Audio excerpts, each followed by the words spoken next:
Ante todo, mis estimables hermanos, es necesario que nos hagamos cada vez más y más conscientes de los misterios de la vida y de la muerte.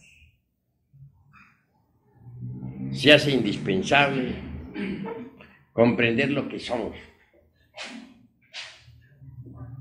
a fin de poder lograr algún día una transformación radical dentro de nosotros mismos. Eso es fundamental.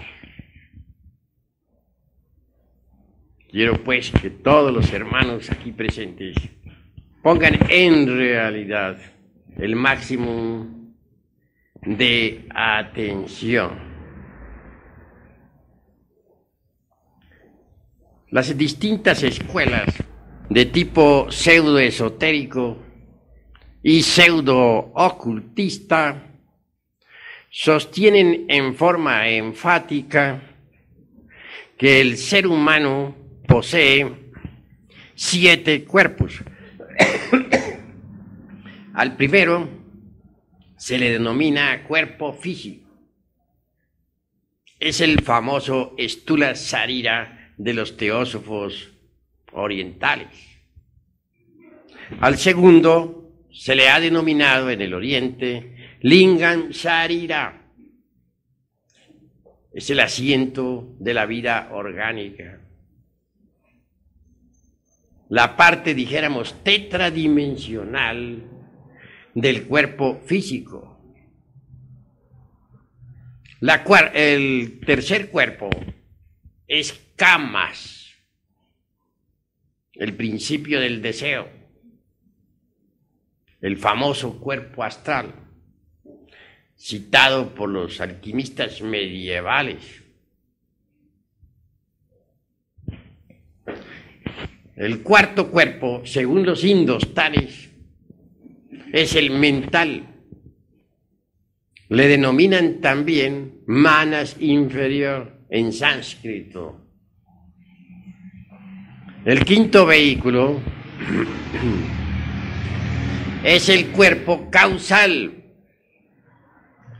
o cuerpo arúpico, como se le dice entre los teósofos. El sexto cuerpo es el cuerpo búdico o intuicional, la conciencia superlativa del ser. Y el séptimo, según los indostanes, es Atma, el inefable, el íntimo.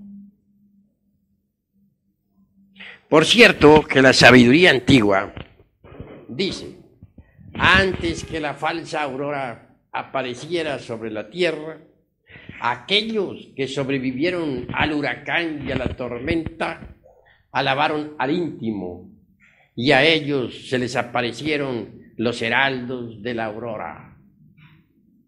Hay que amar al íntimo, adorar al íntimo, rendir culto al íntimo. He hablado a ustedes, he trazado, dijéramos, un esquema, el esquema de los teósofos, el esquema de la sabiduría oriental. Pero todo esto debe analizarse un poco. Si es que en verdad queremos llegar a tener un pleno conocimiento de sí mismos.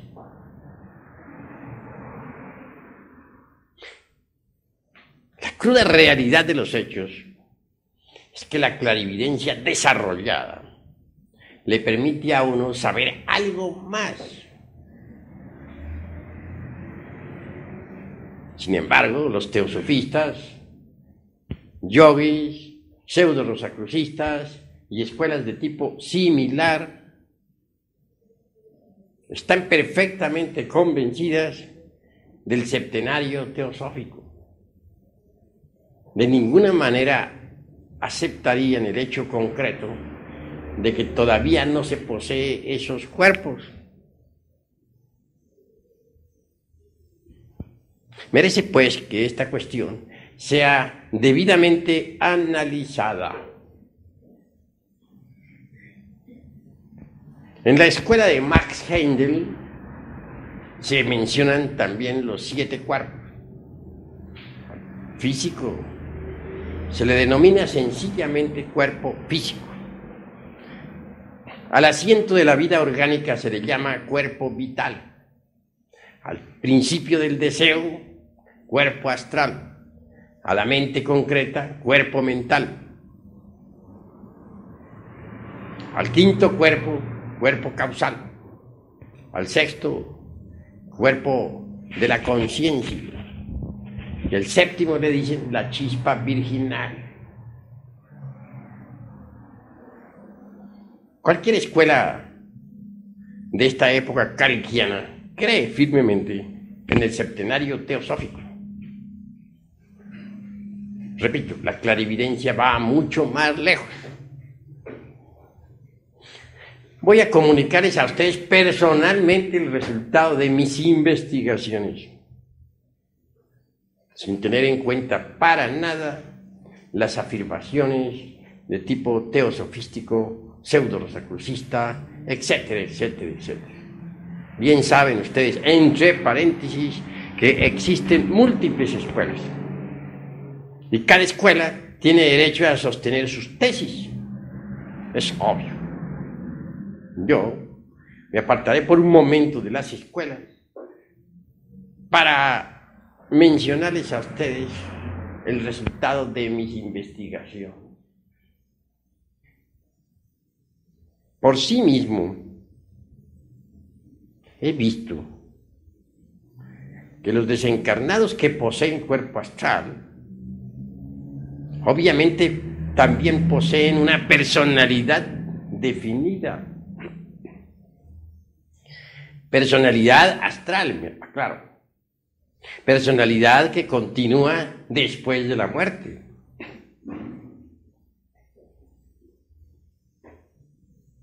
Me doy cuenta de que no todos los seres humanos poseen un cuerpo astral.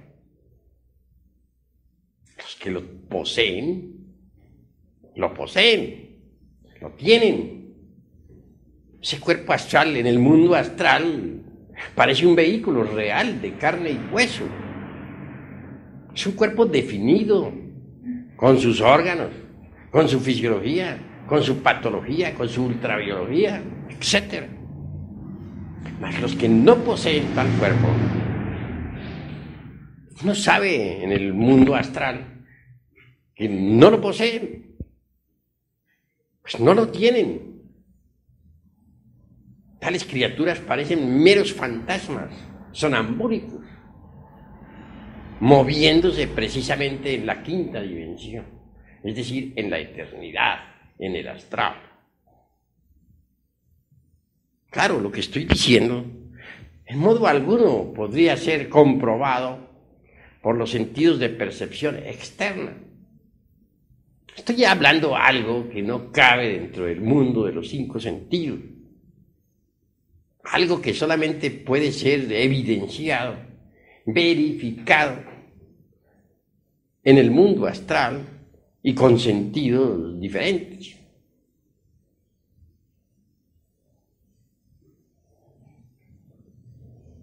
¿Qué es lo que continúa, decía yo anoche, al auditorio después de la muerte?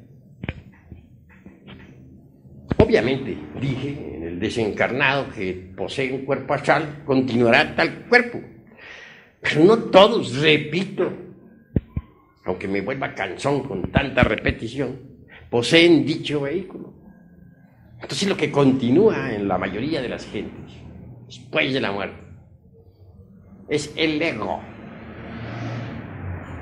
Hay que hacer pues una clara diferenciación entre lo que es el ego y lo que son los cuerpos existenciales superiores del ser.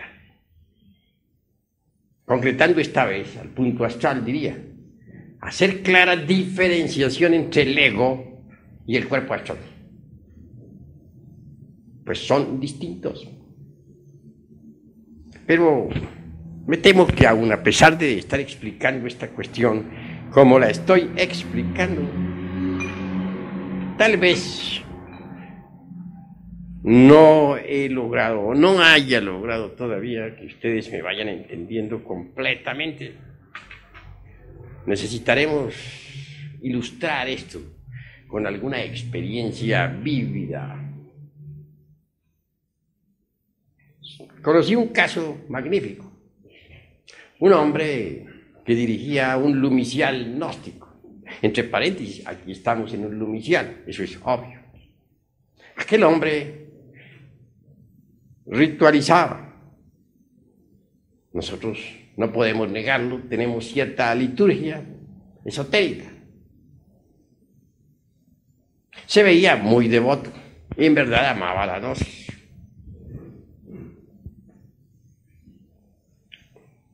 Una vez que hubo desencarnado, me propuse investigarlo con las facultades supranormales en la quinta coordenada, es decir, en la quinta vertical. Este término de afirmaciones puede que moleste a los ignorantes ilustrar, pero ustedes son sinceros y están aquí para escucharme. Y claro, yo estoy aquí para explicarles, para hablarles. Quiero pues que nos pongamos de acuerdo en todos estos temas, a fin de que haya comprensión.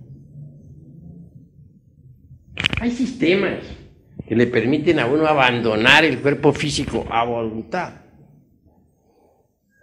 Por medio de la hipnología también se consigue. Si ponemos a alguien en estado hipnótico, ya en trance,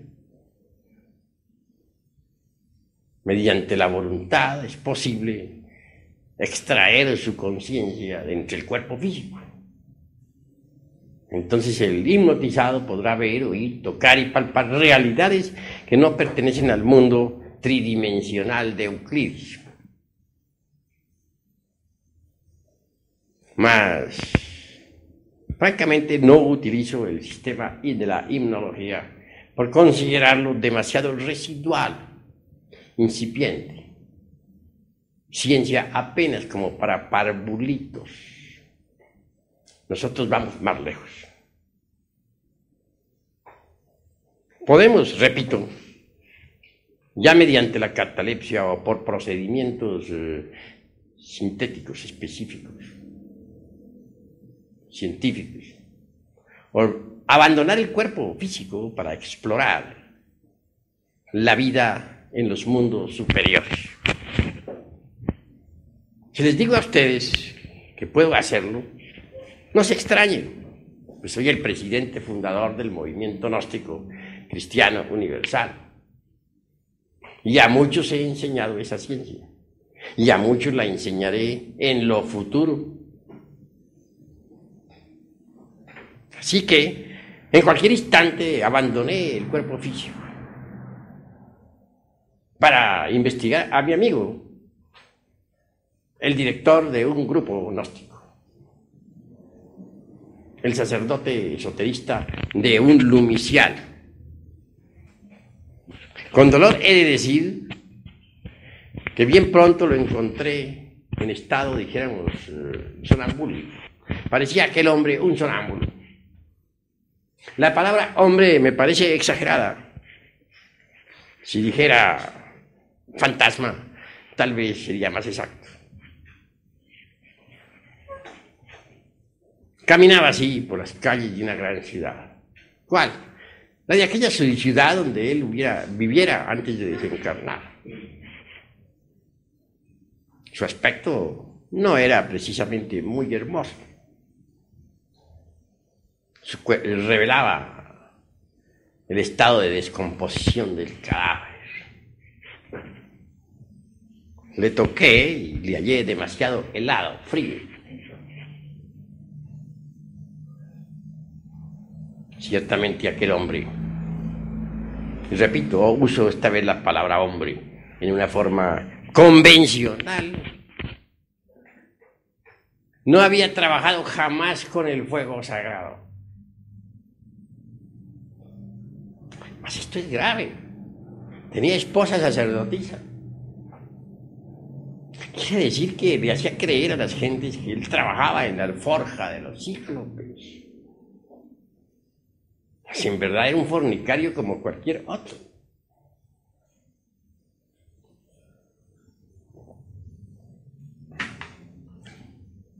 Está usted desencarnado, le dije.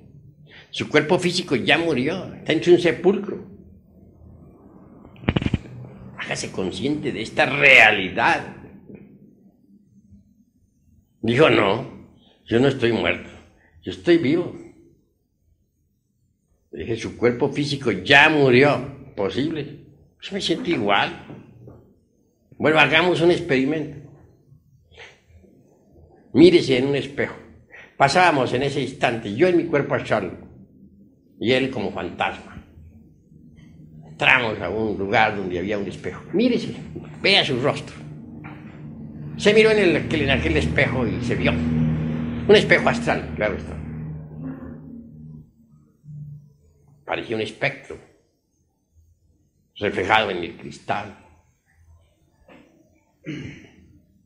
Salió de aquel lugar y le dije, ¿quiere convencerse? Todavía no lo cree, a pesar de haberse mirado en el espejo, de que usted está muerto. Es imposible, yo no puedo creer que esté muerto. Bueno, hagamos una cosa. Dé un salto alargado con la intención de flotar en el ambiente circundante y verá que puede flotar. Con eso usted se convencerá de que sí está muerto. Porque en el mundo físico reina la ley de la gravedad. Allí da uno un salto y cae al suelo. Pero en el mundo astral reina la ley de la levitación. Los cuerpos flotan. Dijo, bueno, voy a hacerlo, a ver si eso es cierto de que yo estoy muerto. Porque no lo creo. Bueno, dé el salto. El hombre dio un salto largo, prolongado, con la intención de flotar en el ambiente circundante. Fantasma flotando. Pero de pronto se le vino a su mente calenturienta, una mente torpe, la idea de que podría irse de cabeza en instantes de estar flotando. Y convirtió aquello en realidad. Tal idea se volvió un hecho. De cabeza se fue. Entonces se clavó, pues, en tierra con la cabeza hacia abajo y las piernas hacia arriba, formando el signo de la pentalfa invertida. En esos instantes le dije, usted es el que en su mente se ha forjado la idea de que puede irse de cabeza. Todo era en vano. Afloraron en aquel fantasma distintas formas animalescas. Una parecía un toro furioso. Dije, el demonio de la ira. Otra, perro furioso, lascivia. Otra, un caballo que trotaba, lujuria. Etcétera, etcétera, etcétera. Distintas bestias inhumanas surgían de allí, de aquel fantasma. Los diversos yoes de que tanto hablamos anoche en nuestra plática. Y que son una realidad. Bueno, no todos los aquí presentes estuvieron en la plática de anoche, pero creo que sí han oído hablar del yo pluralizado y de los diversos yoes que hay que disolver, entre paréntesis. Al fin, hube de alejarme pues de aquel pobre fantasma múltiple,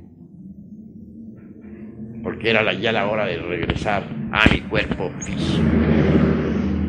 Es un fantasma y nada más que eso. Es distinto al que tiene un cuerpo astral. Así es que hay que hacer una diferenciación entre el que tiene un cuerpo astral y el que no lo tiene. Por ahí vamos viendo ya de que el septenario teosofista realmente no lo tiene todas las gentes. Es absurdo suponer que todo el mundo sea un septenario ya hecho. Hay exageración en esto, hay falta, dijéramos, de análisis en las afirmaciones de tipo pseudo-esoterista y pseudo-ocultista. Nosotros debemos ser más profundos, más analíticos. Continuemos con el cuerpo de la mente. Esa es otra especie de dogma heideliano, einsteiniano, blavatskiano, etcétera, etcétera, etcétera, y otras tantas hierbas.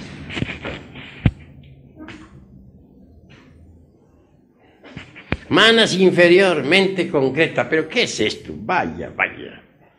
¿De dónde van a sacar todos los humanoides mente? Cuerpo mental. Están exagerando la cuestión. Yo no niego que los maestros de la fraternidad, de la luz interior, posean un cuerpo mental individual. Negarlo sería un absurdo. Pero tampoco afirmo que todos los humanoides que pueblan la faz de la Tierra ya posean el cuerpo mental. Que no se exageren las cosas. Las escuelas con personalidades kantianas de esta época no solamente ignoran, eso es lo más grave, sino además ignoran que ignoran. No solamente no saben, sino además ni siquiera saben que no saben.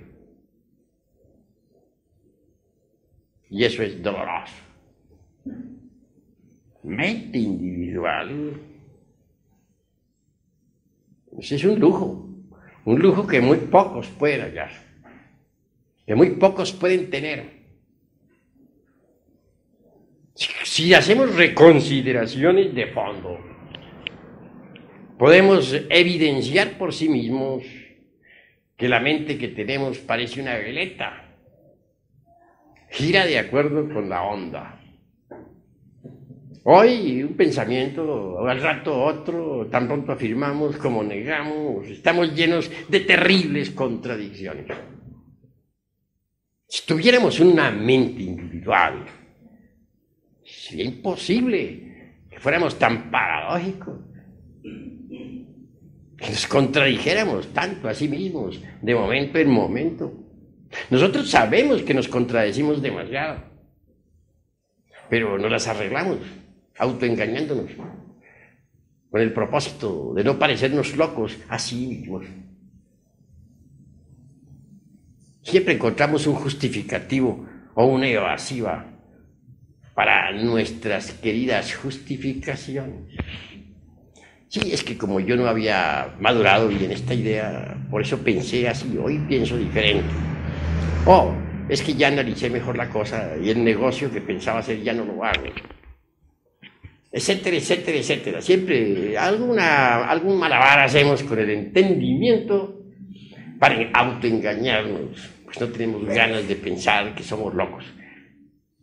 Eso nos disgusta horriblemente. La realidad es que mente individual es muy difícil allá. Hay que fabricarla y la gente no la ha fabricado. Lo que tenemos son mentes y esto es diferente. Dentro de nuestra persona humana, si humana se puede llamar, entre paréntesis, cosa que pongo en tela de juicio, viven muchas personas de tipo psicológico. Observemos las contradicciones. Vamos a comer y decimos, voy a comer. Mas de pronto nos asalta otra idea, nos asalta una idea que sale del yo del movimiento. Dice, no voy a comer todavía, voy a ir a tal o cual lugar. Tal idea puede ser también saboteada por el yo del intelecto. Y dice, pero bueno, ¿a qué voy a tal lugar? Mejor me siento a leer el periódico. Vean ustedes en riña 3 personas. La del estómago que quiere comer. La del movimiento que no quiere comer todavía. Y como tercera en conflicto, sale la del intelecto. Entonces quiere decir que dentro de nuestra persona psicológica existen muchas personas. Eso es obvio. Pero más no se trata de personas meramente insustanciales o cosas así por el estilo. Son personas psicológicas con realidad, que existen en el espacio psicológico. Si aceptamos que existe un espacio tridimensional, debemos aceptar también que existe el espacio psicológico. Esto es incuestionable. Dicen que Jesús, el gran Kabir, sacó del cuerpo de María Magdalena 7 demonios. Indubitablemente se trata de los 7 pecados capitales: ira, codicia, lujuria, envidia, orgullo, pereza, gula, etcétera, etcétera, etcétera. Si multiplicamos esos 7 por otros 7 y otros tantos 7 más, llegaremos a la conclusión que dentro de nuestra persona existe legión. En el Evangelio, al poseso, aquel a quien Jesús se dirigiera, exclamó: mi nombre es Legión. El nombre de cada uno de nosotros es también Legión. Somos Legión. Así lo dice el Evangelio. Yo lo repito porque así es. Legión, pero ¿legión de qué? ¿De demonios? Obviamente que sí. Pero no somos unos santitos. ¿Quién podría negar que dentro de nosotros existen los 7 pecados capitales y otros más?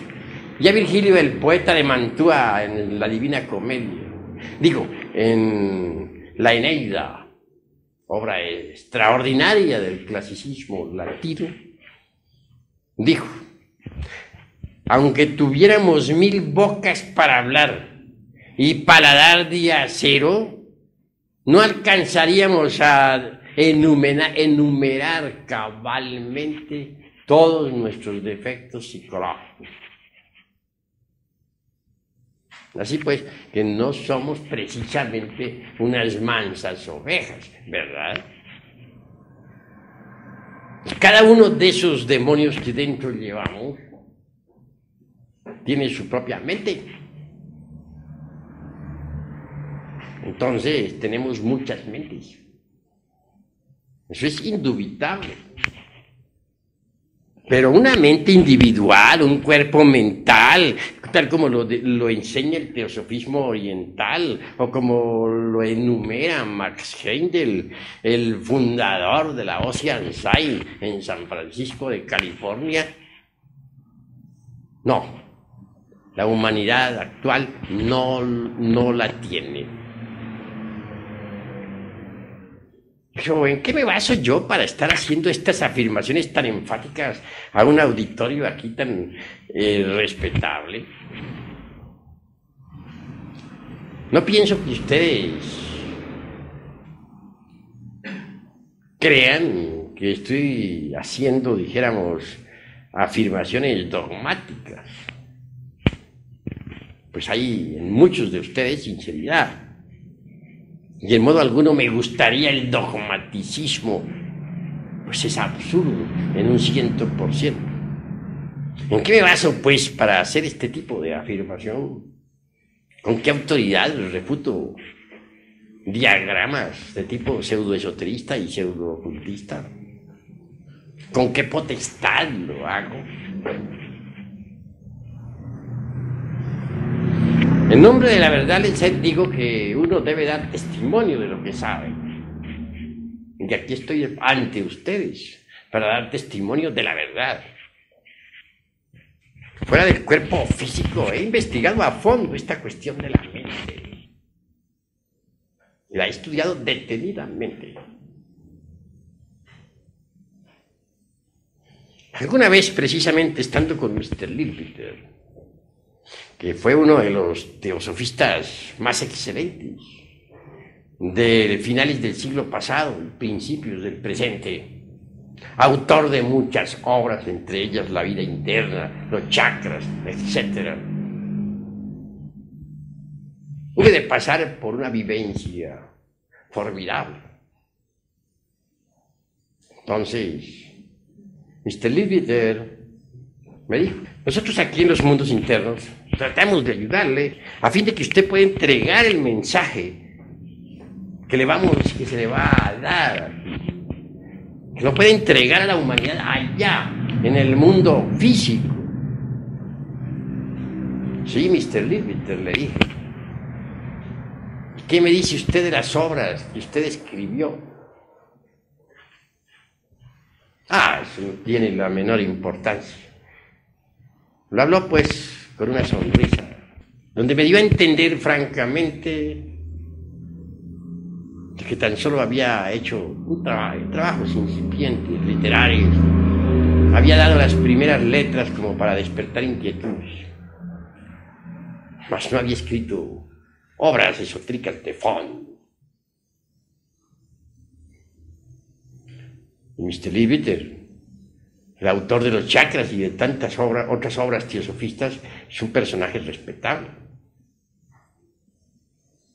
Obviamente, en los mundos superiores, Mr. Leadbeater es un maestro de la venerable logia blanca. No es pues un cualquiera. En el teosofismo se estudia detenidamente sus obras. Luego procedió Mr. Leadbeater dándome cierta ayuda específica, definida. En esos instantes, el ser interior profundo de él mismo separó mi cuerpo mental del cuerpo astral y me llevó a Egipto, la tierra de los faraones. Penetré en un templo. Allí me encontré con algunos antiguos iniciados, amigos míos. Estuve platicando con ellos amigablemente. Venerables ancianos de la época del faraón Kefre. Regresé nuevamente a mi cuerpo astral. Pero el viaje lo hice en mental. Y con mi cuerpo mental regresé nuevamente para meterme dentro del cuerpo astral. Le dije, esto es maravilloso. Formidable. Di las gracias a Mr. Leadbeater, me despedí. Él se alejó de mí. Se internó por esas calles de Londres, pues él fue inglés. Yo le saludé todavía desde lejos. Un hombre consciente, un hombre despierto, un verdadero maestro.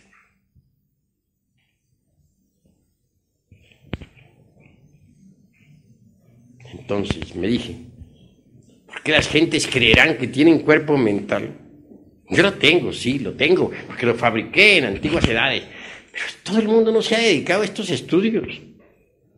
¿De dónde sacan eso de que tienen un cuerpo mental individual? ¿Por qué exageran la nota todos los textos de tipo pseudoesoterista y pseudoocultista? La gente lo que tiene son múltiples yoes, y cada yo tiene su propia mente. Es decir, la gente tiene muchas mentes, pero más no una sola mente, como lo supone. Pasemos ahora a la cuestión del cuerpo causal. El cuerpo causal es el cuerpo de la voluntad consciente. En el mundo de la voluntad consciente encuentra uno las causas de sus propios errores, las causas de sus equivocaciones, los yoes causas. Pues cada yo tiene su causa que lo produce. En el mundo causal encuentra uno la ley de la balanza, la ley de la justicia cósmica. Descubre uno en el mundo causal que toda causa tiene su efecto y que todo efecto a su vez se convierte en causa. Alguna vez hallándome en el mundo de las causas naturales, dentro de un templo magnífico y en cuerpo causal, hube de acercarme a un orador. Este daba explicaciones a sus discípulos en el mundo de las causas naturales. Algo le dije con el propósito de estudiar el encadenamiento de causas y efectos. Le hice una pequeña refutación a un concepto con el que no estaba muy de acuerdo. Él, a su vez, vi que se sintió un poco incómodo con mi refutación y hizo otra afirmación. Esa otra afirmación se convirtió en otra, y esa en otra, y esa en otra, y total se despertó, se puso en movimiento toda una serie de causas y efectos. Entonces comprendí lo que es el mundo causal. Allí se encuentra uno con los maestros del karma. Ellos viven en el mundo de las causas naturales. Pues no todos poseen un cuerpo causal. Descubre uno en el mundo de las causas naturales millones de criaturas. ¿Sí? Dijéramos, el alma humana de millones de personas. Cada persona tiene su parte anímica, humana, en el mundo de las causas naturales.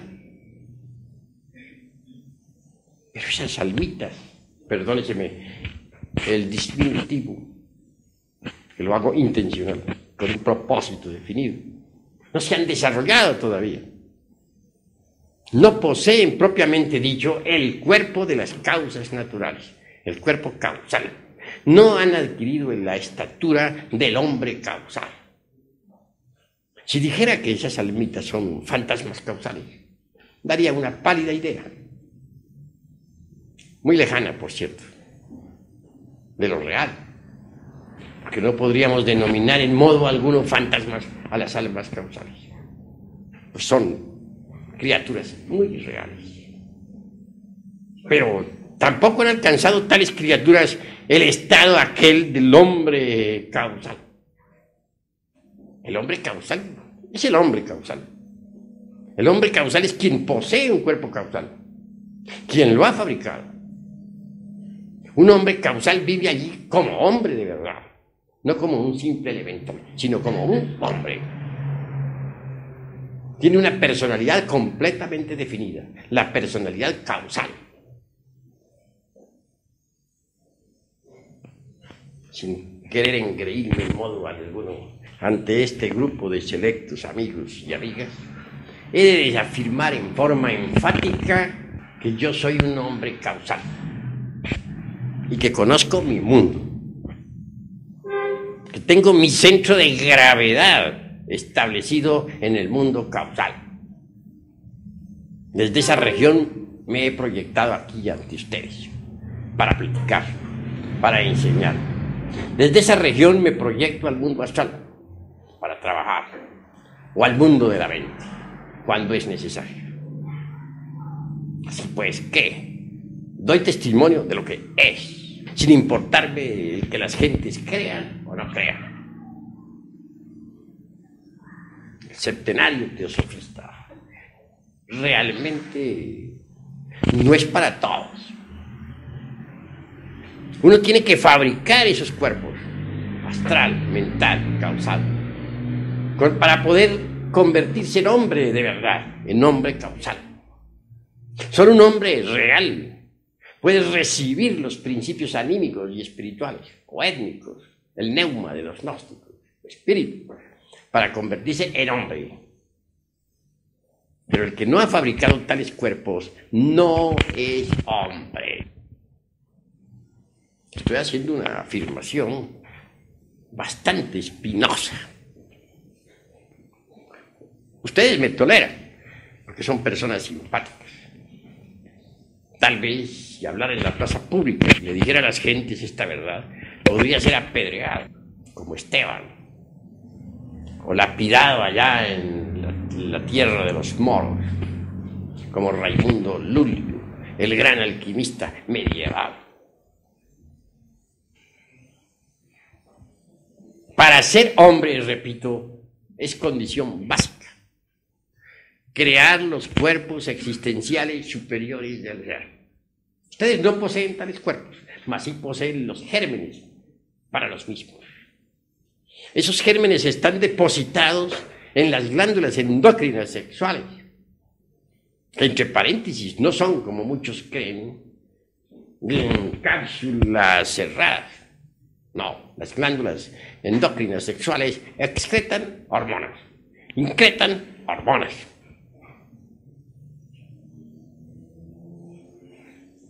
Avanzando por este camino, diremos que el Sol está haciendo un gigantesco experimento. en el laboratorio mismo de la naturaleza. El experimento del Sol consiste precisamente en crear hombres solares. Difícil experimento.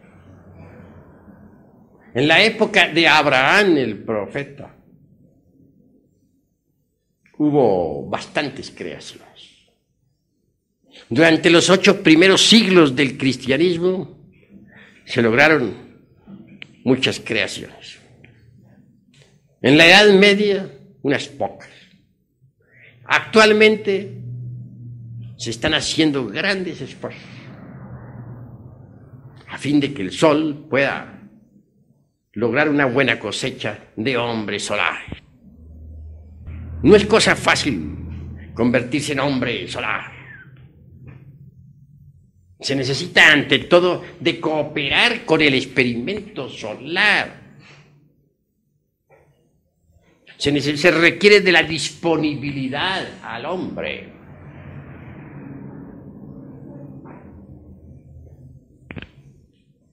Solo así tales gérmenes podrían desarrollarse.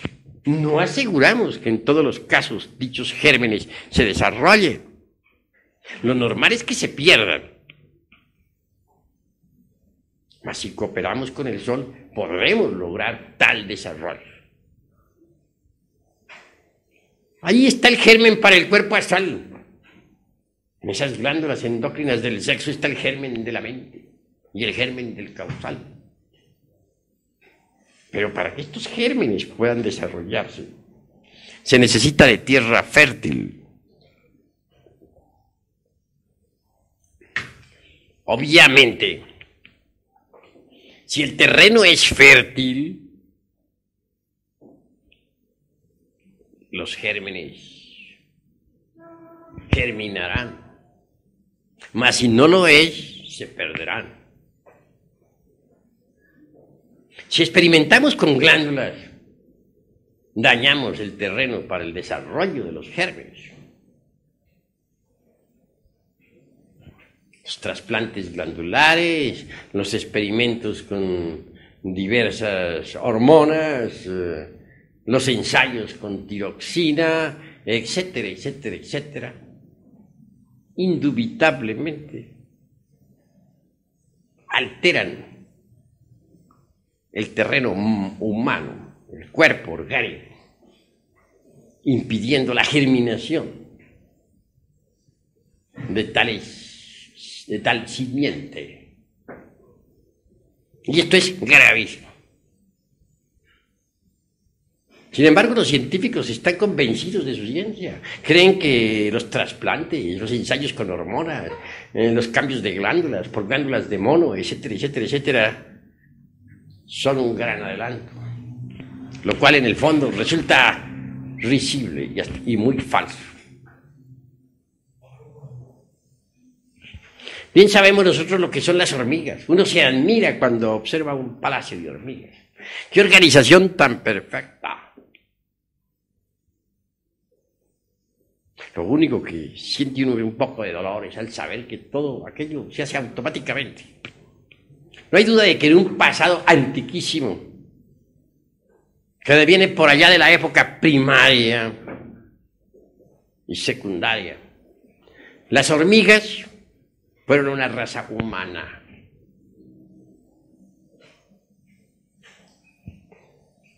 Establecieron ese orden social a base de tremendas dictaduras sangrientas. Eliminaron los principios religiosos por considerar que les saboteaban el orden dictatorial. En un principio se necesitó del guante de hierro de un Stalin. Hablo en forma símil, pues no quiero concretar a Stalin como personalidad. A través del tiempo los movimientos se volvieron y fueron haciéndose automáticos. Como quiera que la inteligencia se atrofió, todos los movimientos se heredaron de padres a hijos. Se hicieron ensayos glandulares de toda especie que alteraron la morfología humana. pasando por distintos procesos involutivos, aquella raza se fue empequeñeciendo aún más y más, y su morfología alterándose involutivamente cada vez más. Hoy son lo que son. Así pues, ¿qué?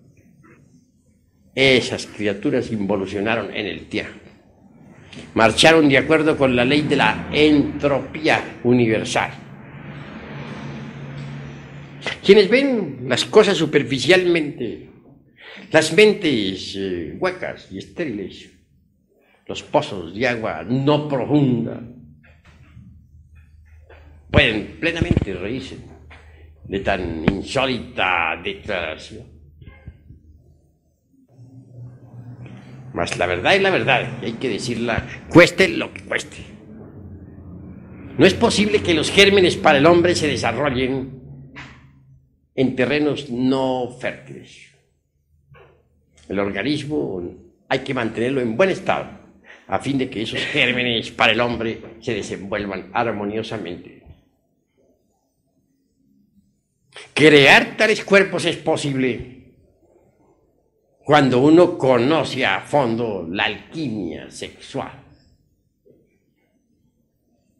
Los viejos alquimistas medievales nos hablan de la sal, del azufre y del mercurio.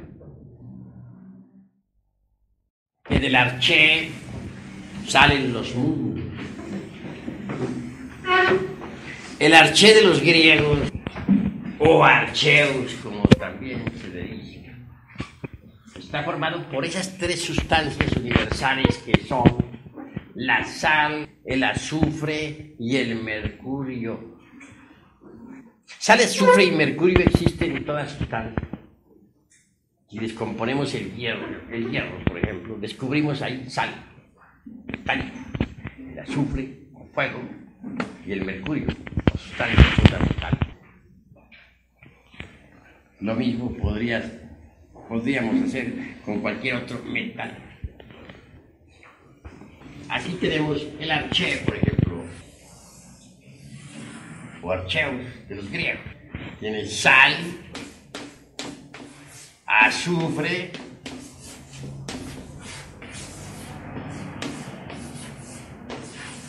mercurio,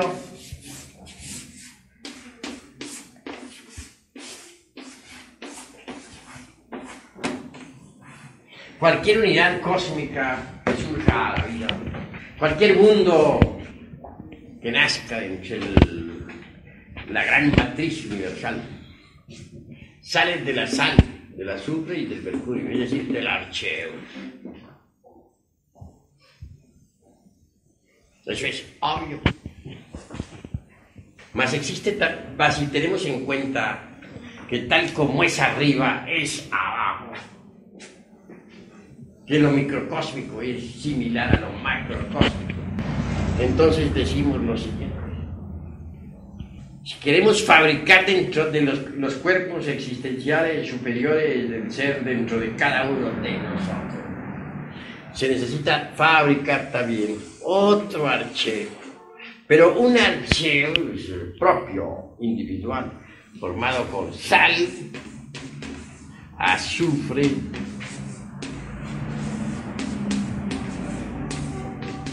mercurio,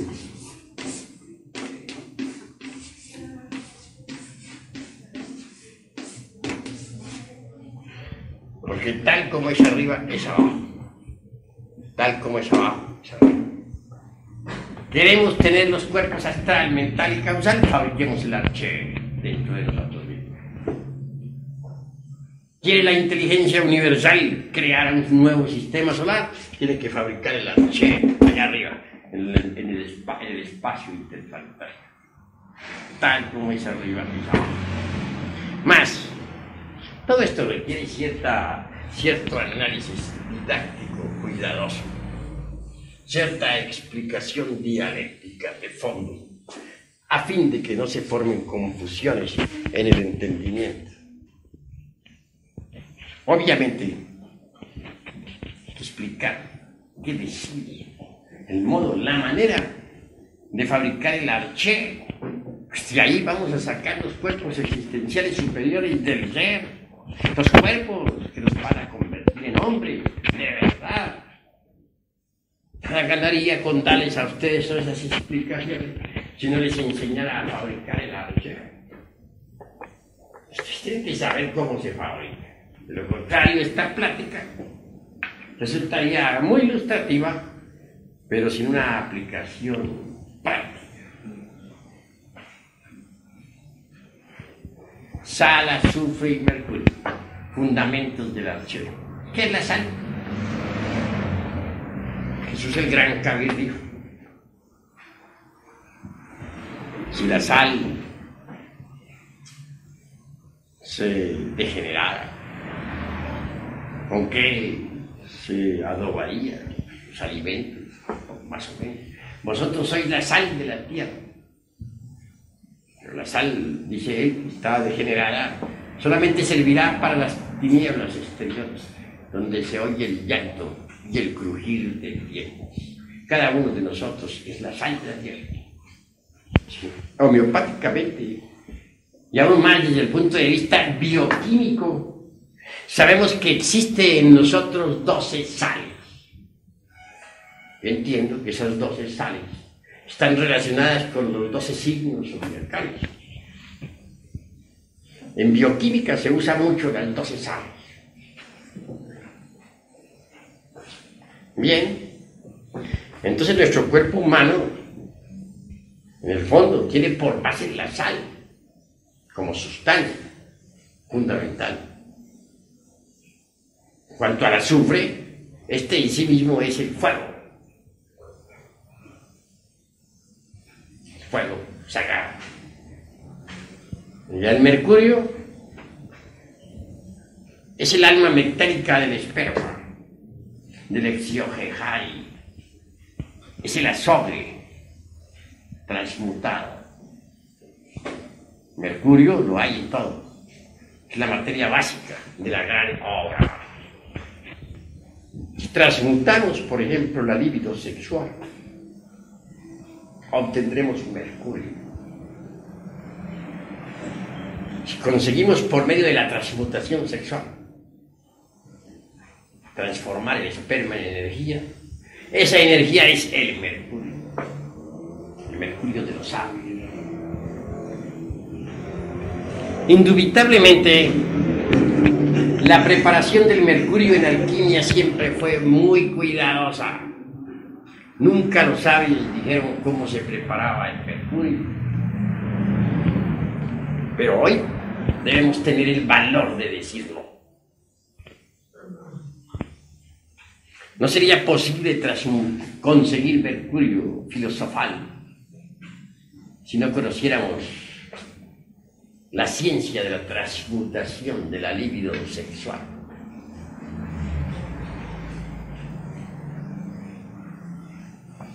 El fundamento de la transmutación está en el arcano AZF. Dicho arcano está depositado entre los tesoros mismos del Aryavarta Hasra.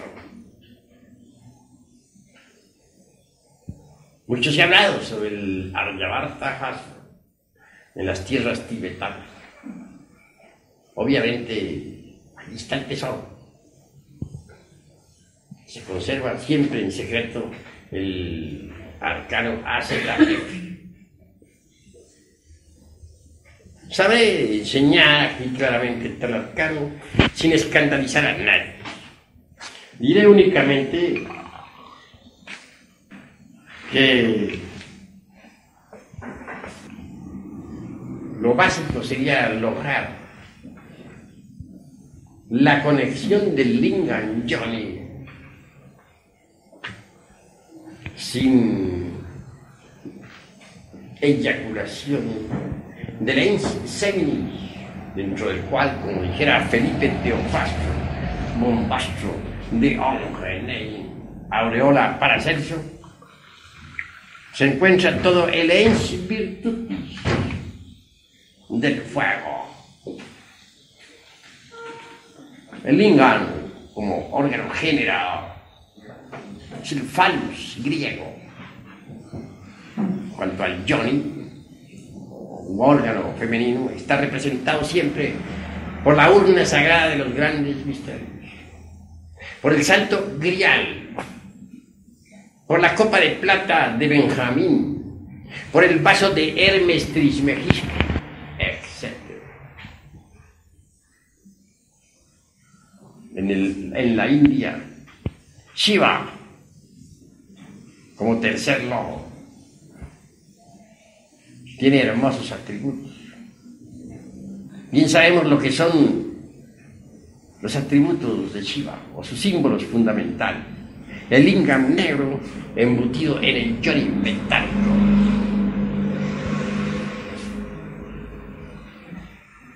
Los shivaístas, esoteristas, tántricos, tienen que conocer estos misterios. En todo caso, mediante la transmutación del exiogenjari, o esperma sagrado, deviene el alma metálica del mismo, que es el mercurio. Ese mercurio es energía que asciende por ciertos canales nerviosos hasta el cerebro. Cuando tal energía recibe el fuego, cuando es alimentada por el azufre, el exiogenjari se crea inevitablemente. Digo, el arché se crea inevitablemente. De manera que el mercurio debe ser ejecutado por el azufre, el fuego sagrado del Espíritu Santo de nosotros. Y las operaciones del fuego y del azufre y del mercurio sobre la sal, queda formado el exiogenjari. Nuevas combinaciones, nuevas operaciones, progresivas siempre en forma dialéctica, hacen que la sal, animada por el azufre y el mercurio, asuma forma extraordinaria y se convierte en el cuerpo santo. Mucho más tarde, en una octava más elevada, la sal, fecundada por el azufre y el mercurio, se convierte en cuerpo metálico, posteriormente en causal. Así llega uno a poseer los cuerpos existenciales superiores del ser. Pero hay que formar ante todo el arché en nosotros, a base de sal, de azufre y de mercurio. De allí, de ese arché, brotan los cuerpos existenciales superiores del ser. Allá arriba, de ese arché, brotan las estrellas, los mundos, que brillan y palpitan en el espacio infinito. Porque tal como es arriba, es abajo. En el microcosmos se repite lo que sucede allá arriba, en el macrocosmos. Hermanos, ha llegado la hora de comprender a fondo todo esto, profundamente y en todos los niveles de la mente. Solo creando los cuerpos astral, mental y causal nos convertimos en hombres de verdad. Cuando uno crea tales cuerpos, recibe los principios anímicos y espirituales. Se hace hombre, pero hombre de verdad. Hay que hacer una plena diferenciación entre lo que es el hombre real y lo que es el animal intelectual. Si colocamos frente a frente a un hombre verdadero y a un animal intelectual, físicamente se parecen. Y puede que hasta el animal intelectual llegue a tener una aparente chispa más intelectual que el hombre auténtico. Son muy similares. Puede ser que un bribón del intelecto eclipse totalmente a un hombre real, a un hombre sencillo. Pero más obsérvese la conducta del animal intelectual. Compárese con la del hombre y se verá que son diferentes. El hombre tiene un altísimo sentido de responsabilidad moral. El animal intelectual no lo tiene. El hombre no es fornicario.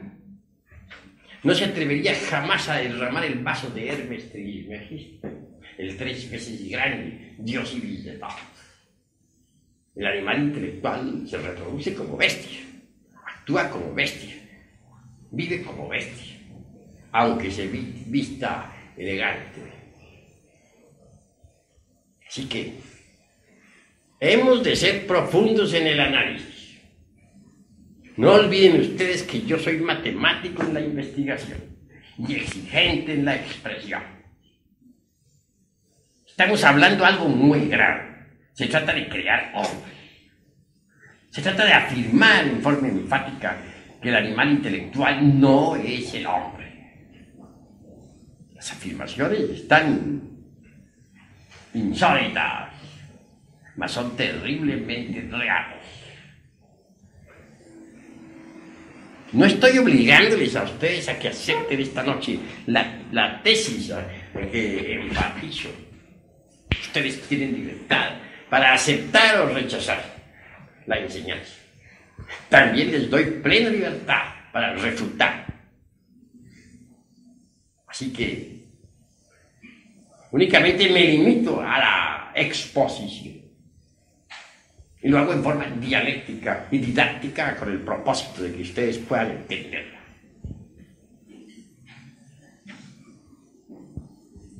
Las escuelas de tipo pseudoesotérico y pseudoocultista obviamente están haciendo afirmaciones falsas. Están diciendo que todo el mundo tiene el septenario teosófico. Es decir, están afirmando que todos son hombres, lo cual no es cierto. Más vale decir la verdad y no llevar a otros por el camino de la mentira, de la falsedad. La verdad duele, sí, duele mucho, pero hay que decirlo. Por eso el dicho vulgar afirma: la verdad no peca, pero incomoda. ¿Están ustedes seguros de que ya son hombres? ¿En qué se fundamentarían ustedes para semejante creencia? ¿Cuáles serían los basamentos sobre los que podrían sustentar su tesis? Es mejor que analicemos estas cosas a fin de que nos hagamos más conscientes de lo que somos. Haciendo un inventario real de lo que nos sobra y de lo que nos falta, podremos trabajar sobre sí mismos y cambiar radicalmente. Más, digo también que no bastaría crear únicamente los cuerpos existenciales superiores del ser para convertirnos en hombres. Hay necesidad de algo más. Se dice en alquimia que estos cuerpos, astral, mental y causal, deben ser convertidos en cuerpos de oro puro. Así es. Para que esos vehículos se conviertan en cuerpos de oro puro, después de haber sido creados, es necesario eliminar el mercurio seco y el azufre arsenicado. El mercurio seco son precisamente todos esos yoes inhumanos que en nuestro interior cargan, es decir, nuestros defectos de tipo psicológico. Y en cuanto al azufre arsenicado, este en sí mismo es el fuego infernal o inhumano que llevamos en nuestros bajos fondos animales. Si procedemos eliminando de sí mismos nuestros defectos psicológicos, si creamos los vehículos existenciales superiores del ser, estos en última síntesis se convertirán en cuerpos de oro espiritual, oro real, atómico. Los cuerpos de oro puro son devorados siempre por la serpiente. ¿Pero qué es la serpiente? Ya he dicho que la serpiente brilla en Anáhuac, que la serpiente resplandece en los misterios de Egipto y de Babilonia, de Samotracia y de Troya, de Roma y de Cartago.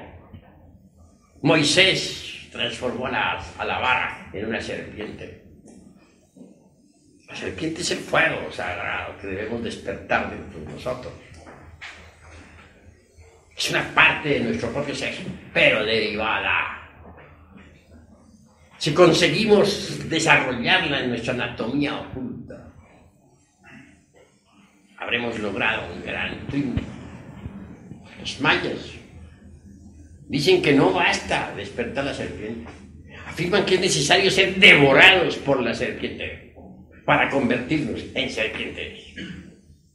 Hace poco estuve en Yucatán y pude evidenciar esas afirmaciones mayas escritas en piedra. Allí vi un gran templo. Lo interesante de aquel templo es que había una serpiente en piedra, enorme, gigantesca. Y dentro de la misma, dentro de sus fauces, aparecía un hombre.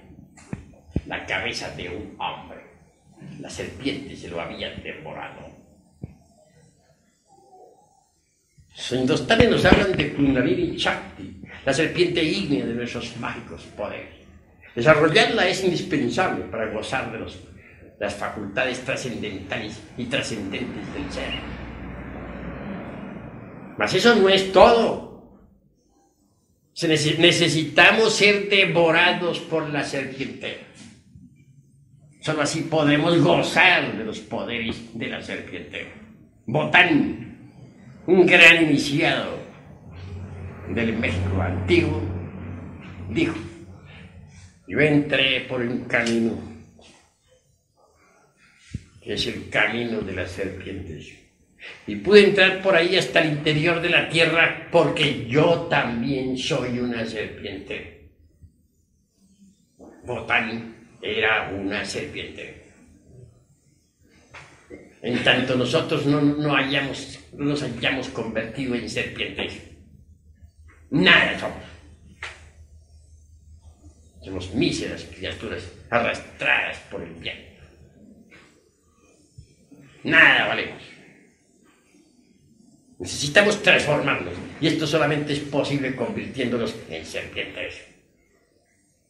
Mucho más tarde la serpiente se la devora el águila. El águila del espíritu, el lobo. Y entonces nos transformamos aún más. Nos convertimos en la serpiente emplumada, como nuestro Señor Quetzalcóatl. La serpiente emplumada no solamente la tenemos aquí en nuestro querido México, también existe en el Tíbet, en el Tíbet oriental y en la India. Aquel que se convierte en hombre debe unirse, integrarse con la divinidad. En un códice de Anáhuac encontré una afirmación simbólica extraordinaria. Dice: los dioses crearon a los hombres de madera, y después de haberlos creado, los fusionaron con la divinidad.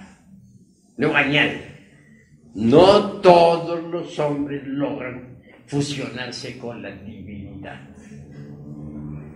De manera pues, que primero hay que crear al hombre. El hombre no existe todavía, hay que crearlo. Y después de haberlo creado, hay necesidad de integrarlo, de fusionarlo con la divinidad. Mas no todos logran fusionarse con la divinidad. Si uno no lo logra, se convertirá en un Hanasmussen con doble centro de gravedad, en un aborto de la madre costa, en un fracaso. No se logra la integración con lo divinal cuando no se elimina el mercurio seco de los árboles. Es decir, cuando no destruye uno sus defectos psicológicos. Hanasmussen con doble centro de gravedad tiene dos personalidades completamente definidas: la angélica y la diabólica. Personaje así inevitablemente tendrá que ingresar al Mixtlán y a Anáhuac, es decir, a los mundos infiernos, para involucionar en el tiempo hasta convertirse en polvareda cósmica. Solo por las puertas de la muerte segunda podrá una criatura así ser salvada, porque la esencia en semejantes condiciones, después de la muerte segunda, quedará liberada para ingresar en los paraísos elementales de la naturaleza e iniciar nuevos procesos evolutivos. Así pues, estamos ante el dilema del ser y del no ser de la filosofía. O nos transformamos o no nos transformamos. Si queremos transformarnos, tenemos que aprender a transmutar el esperma en energía sagrada para convertirnos en hombre. Y si no procedemos así, entonces involucionaremos en el Mixtlán.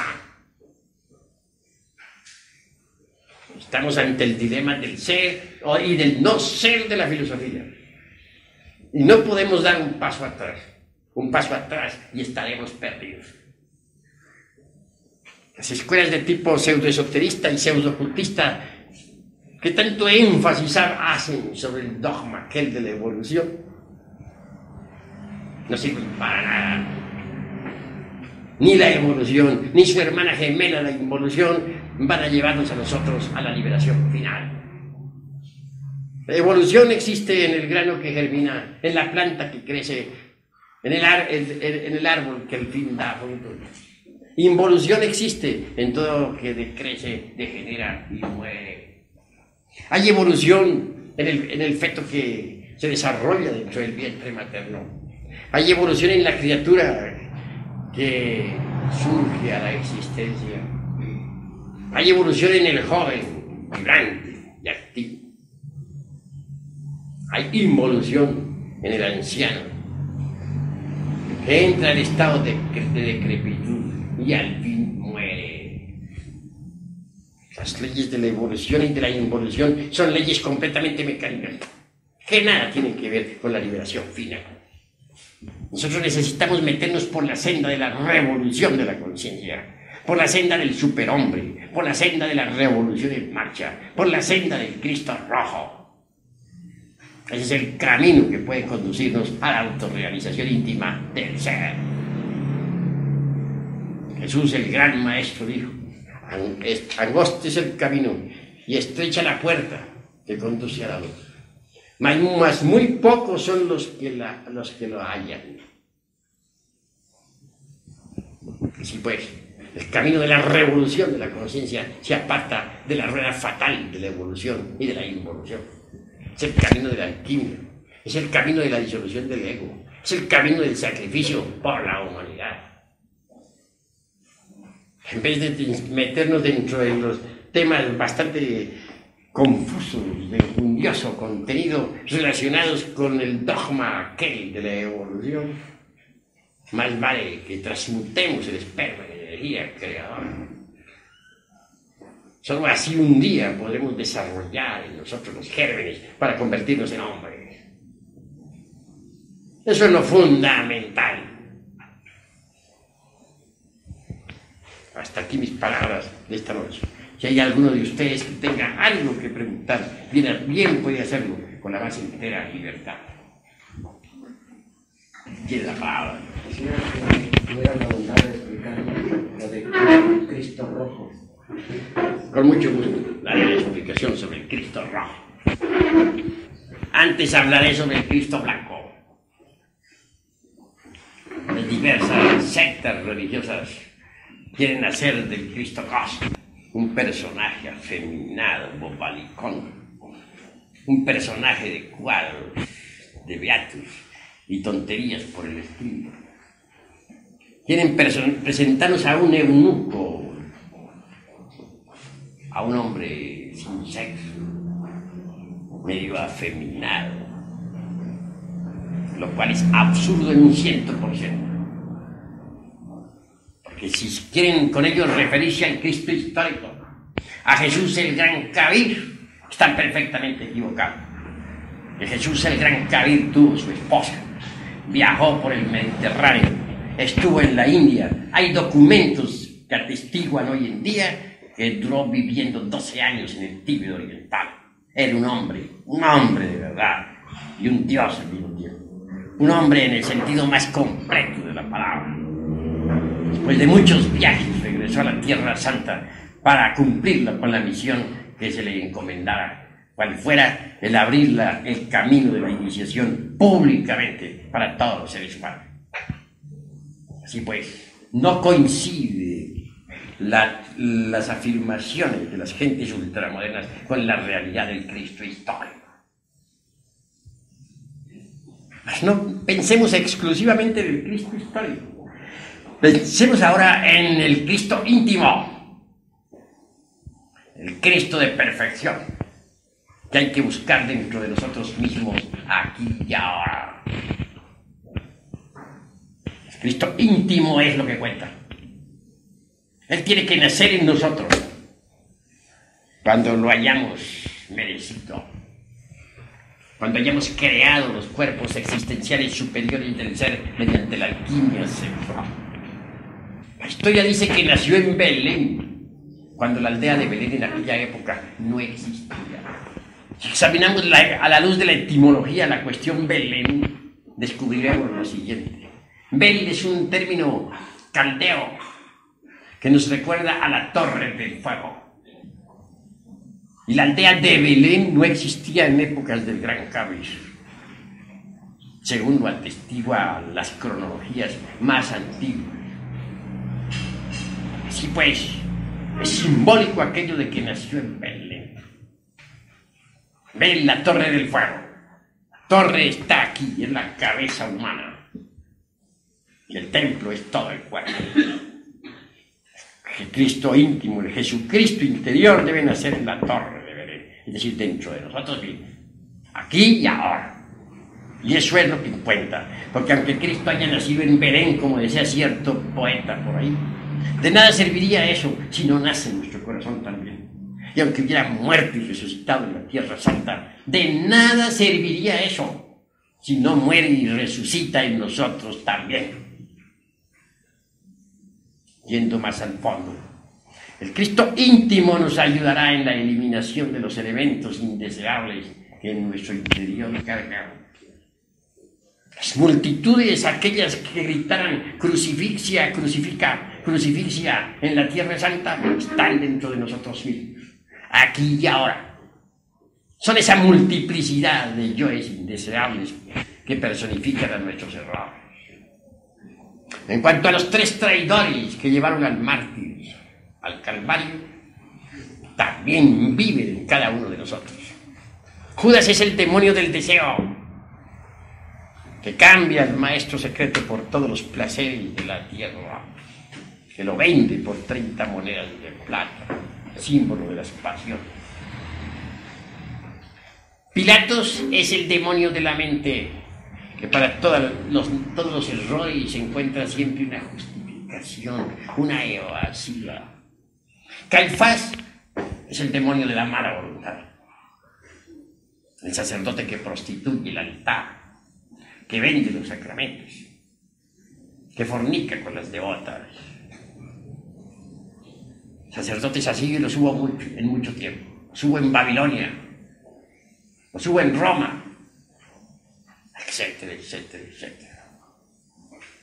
Al hablar de sacerdotes no me refiero exclusivamente y en forma enfática a tal o cual secta religiosa. Yo sé respetar las sectas. No, hablo del sacerdocio en forma mundial. Y hay muchas formas de sacerdocio. En todo caso, el Cristo íntimo pone al sacerdote como pastor a apacentar sus ovejas. Si este vende los sacramentos o prostituye el altar, se convierte en Caifás.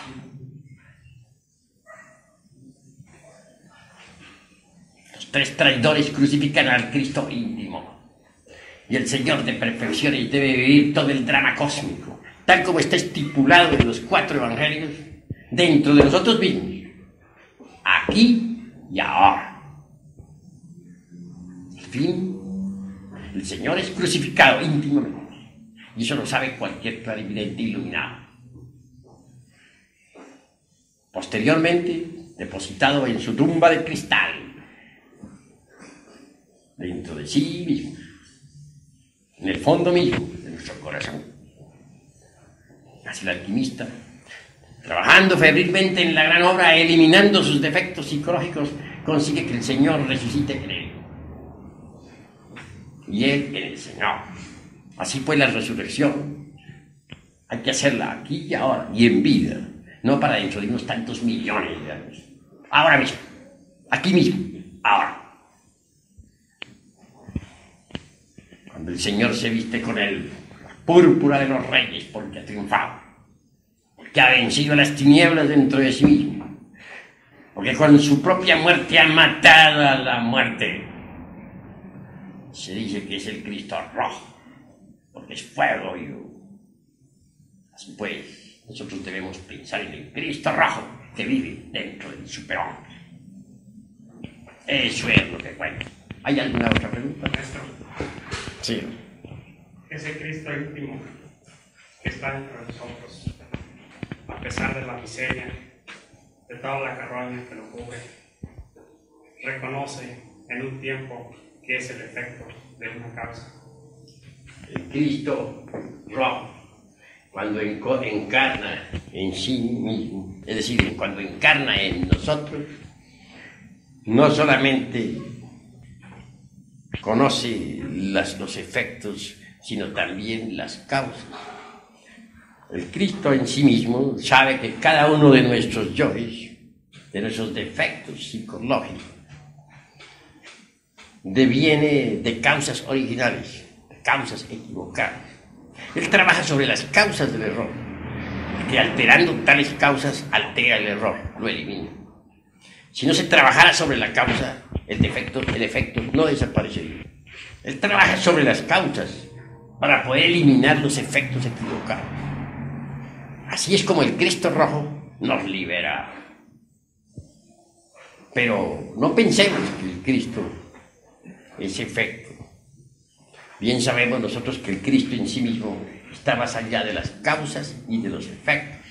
Él es lo que siempre ha sido y lo que siempre será. Distingamos claramente entre el orden causativo, entre la armonía de causas y efectos, entre la concatenación o eslabonamiento y lo que es el Cristo.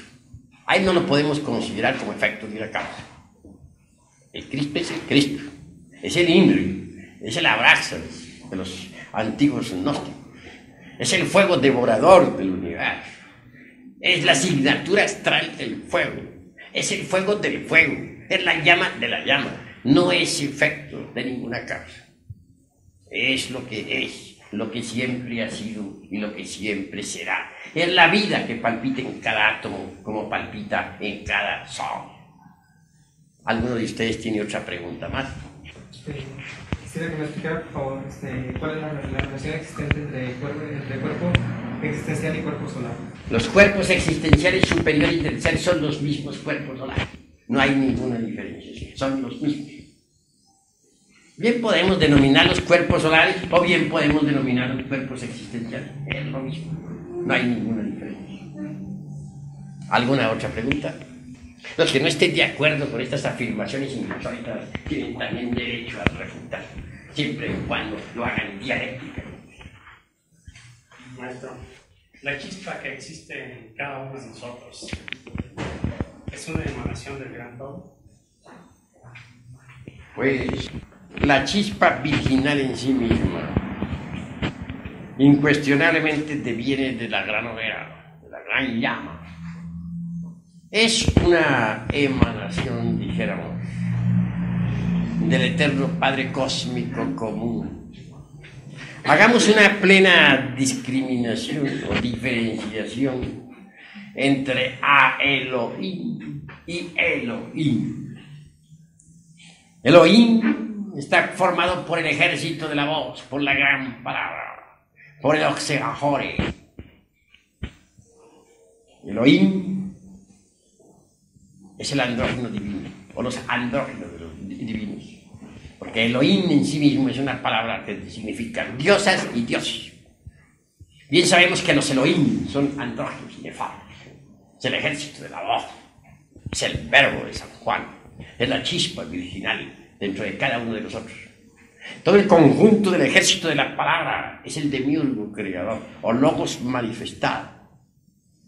Pero debemos también entender que este logos manifestado, este ejército de la palabra, la chispa divina que en el fondo de nuestra conciencia mora, deviene originalmente de Elohim, es decir, de la divinidad incognoscible e inmanifestada, del eterno Padre Cósmico Común.